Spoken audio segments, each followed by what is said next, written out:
ዱንያ በርካቶች ለዱንያ ሲሉ ነፍስ ያጠፋሉ ይበድላሉ ዝምድና ይቆርጣሉ ወላጅ ጋር ይቆራረጣሉ ብዙ ነገር ይደርሳል ነብዩ ሰለላሁ ዐለይሂ ወሰለም الدنيا حلوة خضراء ይላሉ ዱንያ ጣፋጭ አረንጓዴ ነች አሉ ከጣም አንፃር ጣፋጭ ከይታ አንፃር ለምለም አረንጓዴ አይንን የምትይዝ ነች አጓጊ ነች ዱንያ ገደል እንዳትከተን አኺራችንን እንዳታጠፋ ከአላህ ጋር እንዳታጣላን መጠንቀቅ አለብን የፈለገ ቢሆን የሰው ልጅ ንብረቱ ማለት ወይ የተጠቀመው ነው ዱንያ ላይ ወይ ለአኺራ ያስቀደመው ነው ከዛ ውጭ ያለ የሱ ንብረት አይደለም የወራሽ ነው እዚሁ ጥሎት የሚያልፍ ነው ለማን ተጠቀመው ዱንያ ብለን በደል እንዳንፈጽም ነብዩ ሰለላሁ ዐለይሂ ወሰለም በአንድ ሐላፊነት ላይ የሾሙት ሰው ሐላፊነትን ወሰድልኝ አላቸው መጥቶ ምን ሆን ካሉት አይ እንዲህ ትንሽም ነገር ቢሆን የነካ የሳት ነው ብለህ ስትናገር ሰምቻለሁ አላቸው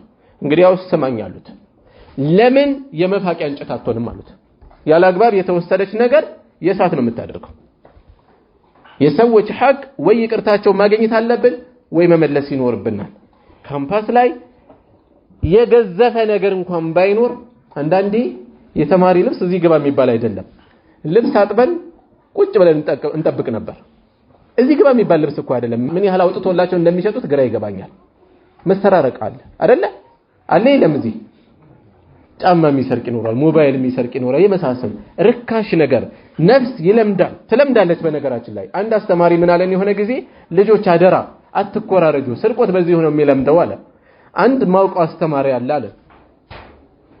ቆይቷል ነቀምት ውስጥ ትልቅ ሆቴል አለው አለ ልጅ እያለ እየሰረቀ ይቆይ ነበር አለ አሁን የራሱ ሆቴል አለው ያደገበት ልማድ ግን ስላለቀቀው ካሸሩ ራሱ ነው አለ መሳቢያውን ሳብ ያደርግና በግራም በቀኝም አፈስ አድርጎ ያስገባዋል አለ አያት ያደርግና ሰውጣ ሲል አለፈ ሲልለት ይመልሰውና እዛው ካሽ እንትን ውስጥ ያስገባዋል አለ ልማድ ሆኖበት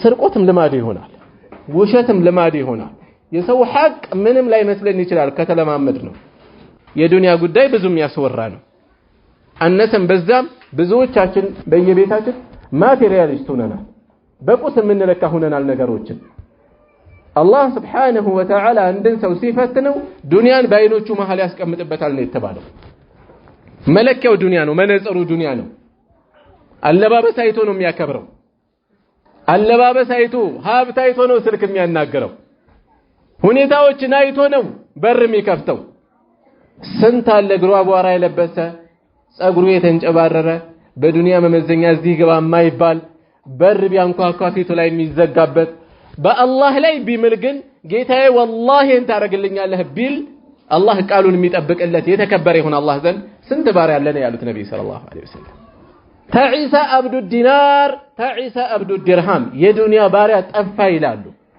የዱንያ ባሪያ ማለት ብር አስቀምጦ የሚሰግድ አይደለም አክብሮቱ መለኪያው ዱንያን ይሆነ ኢብኑ ተይሚያ ረሂመሁላህ ዱንያን ልክ እንደ ሽንት ቤት ነው መጠቀም ያለብህ ይላሉ ሽንት ቤት በጣም አስፈላጊ ነገር ነው አይደለ ግን የምትቀድሰው ቦታ አይደለም ያስፈልጋል ቅዱስ ቦታ ግን አይደለም ቆሻሻህን የምታስወግድበት ሐጃህን የምትፈጽምበት ቦታ ነው ዱንያን ልክ እንደ አህያ ተጠቀምባት ይላሉ አህያ ከሆነ ቦታ ታደርሳለች ተቀምጠህባት ዱንያ አንተን አህያ አታድርግህ አሉ የምትሾፍር ተቀምጣ ከፈለገችበት ቦታ የምታደርስ አትሁን ለዱንያ ሲባል ሰዎችን የምትጠላ አትሁን ለዱንያ ሲባል ከሰዎች ጋር ያለህን አላቃ በዛ ምትለካ አትሁን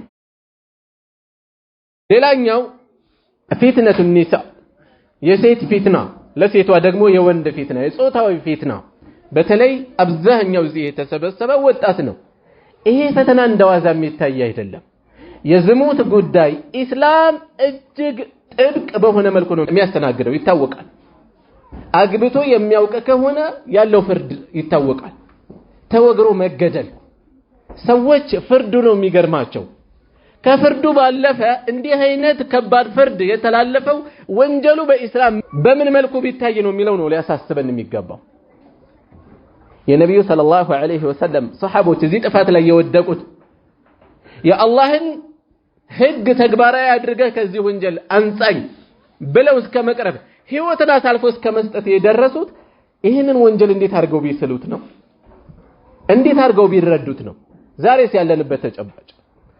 ዝሙትን በተመለከተ ኢስላም ቀጥታ አይደለም የከለከለው፣ ከዛ ባሻገር ዙሪያ ገባውን ነው በብረት አጥር ያጠረው። እይታን በተመለከተ ባዕድ ሴቶችን ባዕድ ወንዶች መተያየት እንዳይኖር የሸይጣን ፍላጻ የሸይጣን ቀስት ነው የተባለው። እይታ ላይ ገደብ እንዲደረግ ዝሙት የሚፈጽም ሰው አይኑን ጨፍኖ አይደለም እዛ የደረሰው። ከእይታ ይጀምራል፣ ሰላምታ ይቀጥላል፣ ንግግር ይቀጥላል እያለ ነው እዛ መጨረሻ ላይ የተደረሰው። ያልተገባ እይታ በኢስላም ተከልክሏል። ያልተገባ ንግግር ተከልክሏል። በንግግር አትለስልሱ ነው የተባለው ቁርአን ላይ ለሴቶች فيطمع الذي في قلبه مرض ልብ ውስጥ የስሜት በሽታ ያለበት ሰው እንዳይከጅል አትለስልሱላት ነው የተባለው በዚህ ደረጃ። እንደዚሁም ሁለት ወንድና ሴት ተገልለው እንዳይቀመጡ ነው የተባለው። ሶስተኛው ሸይጣን ነው የተባለው። እኔ ልቤ ንጹህ ነው እንዲህ አይነት ነገር አላሰብም እንዳንል ሸይጣን ይገባል መሐል ላይ ያላሰብነውን ያሳስባል። ለዚህም ነው ወንጀላ እንኳን ያላግባብ የወነጀለ አካል እንኳን 80 ጅራፍ ይከተለዋል የተባለው። ለምንድን ነው? ወንጀሉ ከባድ ስለሆነ በዚህ መወንጀል ተመልከቱት። 4 ሰዎች ዝሙት ሲፈጸም አይተናል በተግባር በተጨባጭ ካላሉ በስተቀር 3ቱ እኛ ዝሙት ሲፈጸም ባይናችን በብረቱ አይተናል አሉ። 4ኛው ሲጠየቅ አይ እኔ ዝሙት አላየሁም ግን ደስ የማይል ነገር አይቻለሁ አለ። 3ቶቹ ሰዎች ምንድነው የሚከተላቸው? 80 ግርፋት ነው የሚከተላቸው። ምንድነው የሚጠቁመን? የሰዎችን ክብር በዝሙት መወንጀል ምን ያህል አደገኛ እንደሆነ። በዝሙት መወንጀል ይሄን ያህል ከባድ ከሆነ ዝሙት መፈጸሙስ ምን ያህል ከባድ ነው? ስለዚህ ወጣትነት ላይ ብዙ ገፊ ሰበቦች ይኖራሉና አደራ አደራ አደራ ማህበራዊ ሚዲያዎች ለጥፋት የሚጋብዝ ብዙ ነገር አላቸው። ውሏችን አዳራችን ግንኙነታችን ብዙ ለዚህ የሚጋብዝ ነገር ይኖራልና አላህን እንፍራ። በተለይ ደግሞ ወደ ዳዕዋ የቀረባችሁ ወንድሞች ክፉ ምሳሌ እንዳትሆኑ መጠንቀቅ ያስፈልጋል። በተለይ እስላማዊ ነጸብራቅ ሲታይ ደግሞ ጥፋቱ ከግለሰብ አልፎ ሌሎችም የሚወነጀሉበት ዳዕዋ እንቅፋት የሚፈጠርበት ሰበብ እንዳይሆን ተሻጋሪ የሆነ ጦስ እንዳይከተለው መጠንቀቅ አለብን።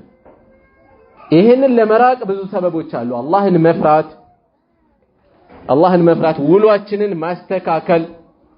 ቆሞ ተቀምጦ ወሬው ሁሉ ስለዚህ የሆነ ሰው አለ። ውሎህን ተመልከት። المرء على دين خليله ሰው በወዳጁ እምነት ላይ ነው ይባላል በሐዲስ እንደተገለጸው። ጓደኛህን ንገረኝና ማንነትህን ልንገርህ ይባላል በአገራችን። ጓደኛ ሱስ ላይ የጣለው ስንት ሰው አለ። ሰዎች እኮ ድንገት ተነስተው አይደለም ጫት ቃሚ የሚሆኑ፣ ድንገት ተነስተው አይደለም ሲጋራ አጫሽ የሚሆኑ፣ ድንገት ተነስተው አይደለም። እያንዳንዱ የጓደኛ ተጽዕኖ ቀላል አይደለም። ሰው ደግሞ ጥፋት ላይ ሲሆን የሌለት መተባበር አለው። ኸምር ቤት ቢኬድ ሰዎች መስጂድ ላይ ካላቸው መተባበር የበለጠ ትብብር ይኖራል። ከበር መልስን ይችላል ይላል ተነስቶ አንዱ አይደለ። ጫት ቤት ሲኬድ ለጫት የሚሸፍን ብዙ ሰው አለ። የሆነ ቦታ ላይ ጥናት ላይ ያደርጉ ሰዎች ይመጣሉ። ቆም ይመለከታለሁኝ ማህበረሰቡ ገቢ ምንድነው? አይ ብዙም ገቢ የለም፣ ግን ብዙ ሰው ሲቅም እያየን ነው። ገቢያችሁ ምንድነው? ገቢ የለንም። አንተ ትቅማለህ? አውቅማለሁ። ምንድነው ገቢ? ይገርምሃል ጫት በሰዓቱ ርካሽ ነበር ቆይቷል። ለጫት 10 ብር አግኝቼ የፌስታሉ 10 ሳንቲም ነው የሚቸግረኝ አለው። ከሰማይ የወረደለት አይደለም። ሰው ለጫት ሲሆን ይተባበራል እርስ በርሱ፣ ለሱስ ሲሆን በደንብ ይተባበራል። ጥፋቶች ላይ የሚገርም መተባበር አለ።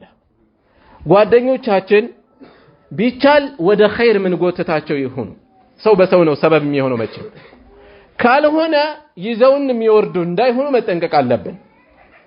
ሌሎችም ውሏችንን የምንከታተላቸው ዌብሳይቶች፣ እዛው ፌስቡክ ላይ ያለ ጓደኝነት፣ ሌሎችም ነገሮችን እንከታተል። ለጥፋት የሚጋብዙ ነገሮችን እንጠንቀቅ። ጠቅለል አድርገዋል። ይሄም ብዙ የሚያስወራ ነው።